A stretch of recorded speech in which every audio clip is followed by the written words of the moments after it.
तो फाइनली बच्चों माध्यमिक परीक्षा 2022 हिंदी का पूरा पेपर मिल चुका है। नमस्कार बच्चों, स्वागत आप सभी का आपके अपने YouTube चैनल में। अगर आप राजस्थान बोर्ड कक्षा 10 के विद्यार्थी हैं तो इस वीडियो को आपको कंप्लीट देखना है। और आज के इस वीडियो में मैं आपको माध्यमिक परीक्षा 2022 यानी 2022 में आने वाला हिंदी का पूरा पेपर मैं आपको इस वीडियो में बताने वाला हूं। तो वीडियो को आपको कंप्लीट देखना है। और जैसा कि आप यहां पर देख सकते हैं, यहां पर है आपके नामांक यानी रोल नंबर और माध्यमिक परीक्षा 2022 में ये पूरा पेपर आपके आने वाला है। तो वीडियो को आपको कंप्लीट देखना है और एग्जाम से पहले ये पूरा पेपर ऑल स्टूडेंट को अच्छे से तैयार करना है। माध्यमिक परीक्षा 2022 सेकेंडरी एग्जामिनेशन 2022 हिंदी का पूरा पेपर है और समय है आपके 2 घंटे 45 मिनट का आपको समय दिया जाएगा। और पूर्णांक है आपके 80, यानी जिन बच्चों को 2022 की बोर्ड एग्जाम में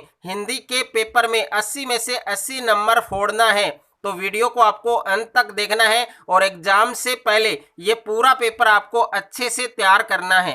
तो सबसे पहले पेपर में आपको खंड ए दिया गया है और खंड ए में आपके प्रश्न संख्या 1 आपको दिया गया है। यहाँ पर कंप्लीट क्वेश्चन आपको पढ़ना है। पहले निम्नलिखित अपठित गद्यांश को पढ़कर प्रश्नों के उत्तर लिखिए। तो यह आपको गद्यांश दिया गया है, इस गद्यांश को आपको कंप्लीट अच्छे से पढ़ना है कि उपासना की दृष्टि से कई लोग काफी बड़े चढ़े होते हैं। यह प्रसन्नता की बात है कि जहां दूसरे लोग भगवान को बिल्कुल ही भूल बैठे हैं, वहां वह व्यक्ति ईश्वर का स्मरण तो करता है, औरों से तो अच्छा है। इसी प्रकार जो बुराइयों से बचा है। तो ये कंप्लीट जो गद्यांश आपको दिया गया है, सबसे पहले आपको इस गद्यांश को अच्छे से पढ़ना है। उसके बाद यहाँ पर आप देख सकते हैं, सबसे पहले आपको इसमें क्वेश्चन नंबर 1 दिया गया है, यानी प्रश्न संख्या 1 है, वो आप अच्छे से यहाँ पर देख सकते हैं कि उपयुक्त गद्यांश है, उसका उचित शीर्षक है वो आपको बताना है। तो इसमें आपको 4 ऑप्शन दिए गए हैं। ए ऑप्शन में आपके उपासना है और ब में आपके अच्छा मनुष्य, स में आपके बलमन साहित्य और द में आपके विक्षुब्ध। तो इसका जो सही उत्तर होगा वो होगा आपके अच्छा मनुष्य। यानी पहले आपको ये गद्यांश से अच्छे से आपको पढ़ना है, ओके, लाइन टू लाइन। तो आप ऑल क्वेश्चन है वो आप सही कर पाएंगे। तो इसमें ब ऑप्शन आएगा आपके अच्छा मनुष्य। उसके बाद देखिए आपके जो सेकंड क्वेश्चन आपको दिया गया है, तो सेकंड क्वेश्चन का क्या है आपके वो आप देख सकते हैं। यहाँ पर दूसरा प्रश्न है आपके कि कौन से लोग समाज में अनीति और अव्यवस्था फैलाते हैं। यानी कौन से लोग हैं जो समाज के अंदर, सोसाइटी के अंदर अनीति और अव्यवस्था फैलाते हैं। तो ए ऑप्शन में आपके बुद्धिमान है और ब में आपके अच्छा मनुष्य, स में आपके निर्गुण और द में आपके दुर्बुद्धि। तो इसका सही उत्तर क्या होगा आपके दुर्बुद्धि, ओके, यानी द ऑप्शन है वो आपके इसमें सही होगा। और उसके बाद तीसरा प्रश्न है कि कौन से लोग दुर्बुद्धि से बच सकते हैं। यानी कौन से लोग हैं जो दुर्बुद्धि से बच सकते हैं। तो ए ऑप्शन में आपके अच्छे लोग हैं, ब में आपके बुद्धिमान लोग हैं और स में आपके संयमी लोग हैं और द में आपके उपरोक्त सभी है, यानी उपरोक्त सभी। तो इसका सही उत्तर क्या होगा ये आप सभी बच्चों को कमेंट बॉक्स में बताना है, ओके। और जिस क्वेश्चन का आपको आंसर नहीं पता है तो आप कमेंट करके बता सकते हैं। और टेलीग्राम ग्रुप और व्हाट्सएप ग्रुप का लिंक आपको डिस्क्रिप्शन में मिल जाएगा, तो वहां जाकर आप इन ग्रुप को जरूर ज्वाइन करें। और उसके बाद यहाँ पर प्रश्न संख्या 4 है आपके कि लेखक ने किसमें आस्था, यानी लेखक ने, और उसके बाद में यहाँ पर रिक्त स्थान दिया गया है, मैं आस्था रखने वाले लोगों को अच्छा माना है। तो ए ऑप्शन में आपके उपासना, ब में आपके भक्ति में, स में आपके झगड़े में और द में आपके ईश्वर में। तो इसका सही उत्तर क्या होगा आपके द ऑप्शन, यानी ईश्वर में, ओके। यानी लेखक ने ईश्वर में आस्था रखने वाले लोगों को अच्छा माना है। और उसके बाद प्रश्न संख्या 5 है आपके कि एक अच्छे मनुष्य के लिए योग्य कार्य है। यानी एक अच्छे मनुष्य के लिए कौन सा योग्य कार्य होता है। तो ए में मर्यादा में रहना, ब है ईश्वर में आस्था रखना, स आपके अनीति नहीं फैलाते और द में आपके उपयुक्त सभी।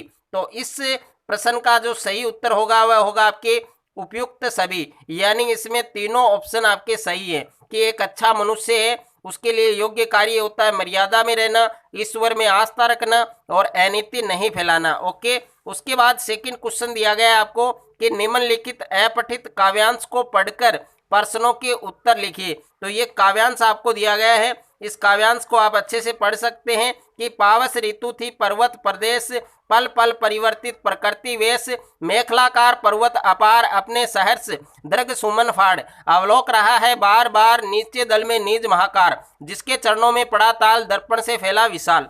तो इस काव्यांश को अच्छे से पढ़ना है। और इस काव्यांश के अंदर उसके बाद में यहाँ प्रश्न संख्या 6 आपको दिया गया है कि उपयुक्त काव्यांश का उचित शीर्षक है। तो ए में आपके पावस ऋतु, ब पर्वत प्रदेश की सुंदरता, स नदी झरने और द इनमें से कोई नहीं। तो इस प्रश्न का सही उत्तर होगा आपके ब ऑप्शन, यानी पर्वत प्रदेश की सुंदरता। उसके बाद प्रश्न संख्या 7 है आपके कि पर्वत का आकार कैसा है। तो त्रिभुजाकार, गोल, मेखलाकार और आयताकार। तो इस प्रश्न का सही उत्तर होगा आपके स ऑप्शन, यानी पर्वत का आकार है वो मेखलाकार माना गया है। और उसके बाद प्रश्न संख्या 8 है आपके कि पर्वत के चरणों में क्या पड़ा है। तो पर्वत के चरणों में क्या पड़ा है। ए में आपके तालाब, ब में नदी, स में मिट्टी और द में पेड़ पौधे। तो इस प्रश्न का सही उत्तर क्या होगा आपके ए होगा, यानी तालाब। उसके बाद में दूसरा प्रश्न है आपके कि रिक्त स्थानों की पूर्ति कीजिए।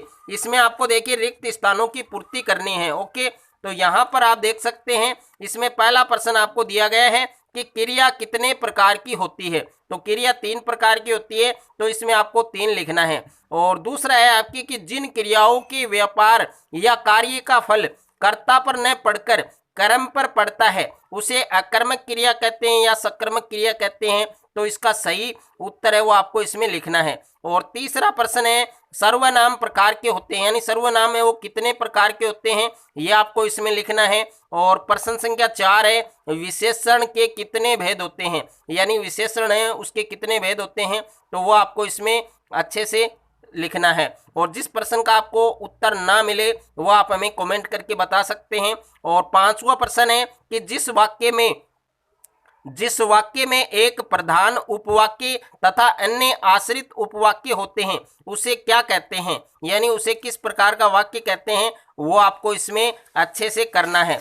और उसके बाद में नेक्स्ट क्वेश्चन है आपके यहाँ पर हम पढ़ते हैं इस वाक्य में क्रिया होगी, यानी हम पढ़ते हैं इस वाक्य में कौन सी क्रिया है उस क्रिया का आपको नाम बताना है। और उसके बाद में प्रश्न संख्या 3 है आपके कि निम्नलिखित अति लघुतरात्मक प्रश्नों के उत्तर दीजिए।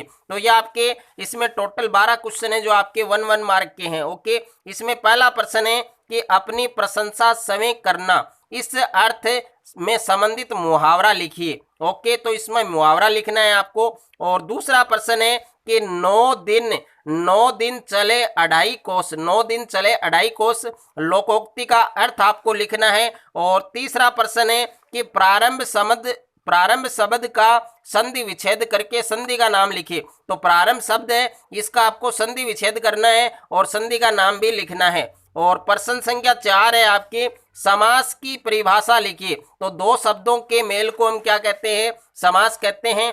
और उसके बाद में 5वां प्रश्न है आपके कि एक कहानी यह भी, लेखिका मन्नू भंडारी का जन्म कहाँ हुआ। तो एक कहानी यह भी, इसमें जो लेखिका है मन्नू भंडारी इनका जन्म कहाँ हुआ ये आपको बताना है। और प्रश्न संख्या 6 है आपके कि पान वाले ने किसका मजाक उड़ाया। तो पान वाले ने किसका मजाक उड़ाया ये आपको लिखना है। और प्रश्न संख्या 7 है कि फादर बुल्के का अंतिम संस्कार कहाँ हुआ था। तो फादर बुल्के का जो अंतिम संस्कार है वो कहाँ हुआ था यह आपको लिखना है। और 8वां प्रश्न है कि माता का आंचल पाठ के लेखक का वास्तविक नाम क्या था। तो माता का आंचल जो पाठ है उसके लेखक का वास्तविक नाम आपको बताना है। और प्रश्न संख्या 9 है आपके कि कवि लॉन्ग स्टॉक क्यों प्रसिद्ध है। तो कवि लॉन्ग स्टॉक क्यों प्रसिद्ध है यह आपको लिखना है। और प्रश्न संख्या 10 है आपके कि राजधर्म का क्या आशय है, राजधर्म किसे कहते हैं यह आपको बताना है। और प्रश्न संख्या 11 है आपके कि लक्ष्मण ने सूरवीर तथा कायर मनुष्य में क्या अंतर बताया। तो लक्ष्मण ने सूरवीर और कायर मनुष्य में क्या अंतर बताया वो अंतर आपको लिखना है। और प्रश्न संख्या 12 है कि कवि ने बादल को क्या कहा। तो कवि ने बादल को क्या कहा है यह आपको लिखना है। और उसके बाद जो दूसरा खंड है आपके खंड ब, और खंड ब में आपके प्रश्न संख्या 4 से 16 तक के उत्तर लिखने हैं। और इसमें प्रश्न संख्या 4 है आपके कि हालदार साहब मूर्ति के बारे में सोचते सोचते किस निष्कर्ष पर पहुंचे, ये आपको बताना है। और प्रश्न संख्या 5 है कि बाल गोविंद भगत के अंतिम दिन किस प्रकार बीते। तो बाल गोविंद भगत है, उसके अंतिम दिन है वो किस प्रकार बीते, वो आपको लिखना है। और छठा प्रश्न है कि नवाब साहब ने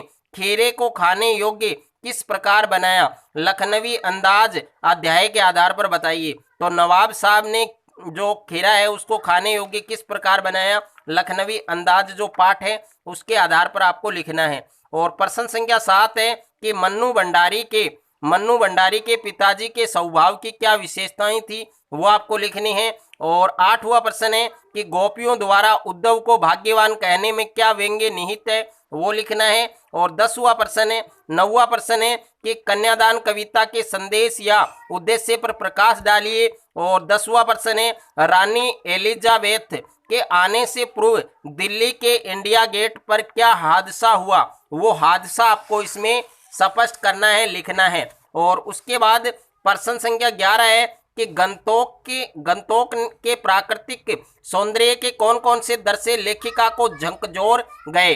और प्रश्न संख्या 12 है कि दुलारी के व्यक्तित्व की कोई 2 विशेषता बताइए। तो दुलारी का जो व्यक्तित्व है उसकी कोई 2 विशेषता आपको लिखनी है। और प्रश्न संख्या 13 है कि एक दिन मैंने हिरोशिमा पर कविता लिखी, लेखक की अनुभूति अपने शब्दों में लिखिए। और प्रश्न संख्या 14 है कि भगत के जीवन की घटना के आधार पर मोह तथा प्रेम के अंतर को समझाइए। और प्रश्न संख्या 15 है आपके कि कन्यादान कविता में बेटी को अंतिम पूंजी क्यों कहा गया है। ये क्वेश्चन काफी इंपॉर्टेंट है कि कन्यादान कविता है उसमें बेटी को अंतिम पूंजी क्यों कहा गया है, ये आपको लिखना है। और प्रश्न संख्या 16 है आपके कि प्राचीन और नवीन शिक्षा प्रणाली के अंतर को समझाइए। उसके बाद में खंड 6 है और खंड 6 में प्रश्न संख्या 17 है आपके कि निम्नांकित पठित गद्यांश की सहप्रसंग व्याख्या कीजिए। तो ये आपको गद्यांश दिया गया है, इस गद्यांश को आपको अच्छे से पढ़ना है और इसकी आपको सहप्रसंग व्याख्या करनी है। और इसका स्क्रीनशॉट आप ले सकते हैं। और उसके बाद में नेक्स्ट है आपके प्रश्न संख्या 18 है कि निम्नलिखित पठित पद्यांश की सहप्रसंग व्याख्या कीजिए। तो ये आपको पद्यांश दिया गया है, इस पद्यांश को आपको अच्छे से पढ़ना है और इस पद्यांश की आपको सहप्रसंग व्याख्या करनी है। ओके। और उसके बाद में जो नेक्स्ट क्वेश्चन है हमारा, यहाँ पर आप देख सकते हैं प्रश्न संख्या 19। तो प्रश्न संख्या 19 है कि रेलवे के डिब्बे में चढ़ते ही लेखक के अनुमान के प्रतिकूल क्या हो गया, यह आपको बताना है कि रेलवे के डिब्बे में चढ़ते ही लेखक के अनुमान के प्रतिकूल क्या हो गया, क्या उल्टा हो गया, वो आपको बताना है। और प्रश्न संख्या 20 है कि खेती बाड़ी से जुड़े ग्रस्त बाल गोविंद भगत अपनी किन चारित्रिक विशेषताओं के कारण साधु कहलाते थे। और प्रश्न संख्या 21 है कि निम्नलिखित विषयों में से किसी एक पर 300 से 350 शब्दों में निबंध लिखना है। इसमें पहला है बेरोजगारी समस्या और समाधान, और दूसरा है पर्यावरण प्रदूषण विकट समस्या, तीसरा है आपके स्वच्छ भारत अभियान, और चौथा है आपके कोविड-19 यानी कोरोना वायरस। और प्रश्न संख्या 22 है कि समय को राजकीय उच्च माध्यमिक विद्यालय आसपुर का छात्र मानकर प्रधानाचार्य को सुविधाएं बढ़ाने का निवेदन किया गया हो, ऐसा आपको एक पत्र लिखना है। और इसके अथवा में भी एक क्वेश्चन दिया गया है कि समय को समीर निवासी सिक्कर मानकर अपने क्षेत्र के विद्युत अभियंता को बोर्ड परीक्षा तैयारी के कारण विद्युत आपूर्ति नियमित एवं पर्याप्त रूप से करवाने के लिए आपको एक पत्र लिखना है। और प्रश्न संख्या 23 है आपके कि किसी एक विषय पर विज्ञापन तैयार करें। तो कोई एक विषय पर आपको विज्ञापन तैयार करना है, तो ये कंप्लीट पेपर है, ये आपको अच्छे से तैयार करना है। और इस बार माध्यमिक परीक्षा 2022 के लिए ये पेपर काफ़ी इम्पोर्टेंट है। जिन बच्चों को 80 में से 80 नंबर फोड़ना है 2022 की परीक्षा में, तो ये पूरा पेपर आपको एग्जाम से पहले अच्छे से आपको याद करना है।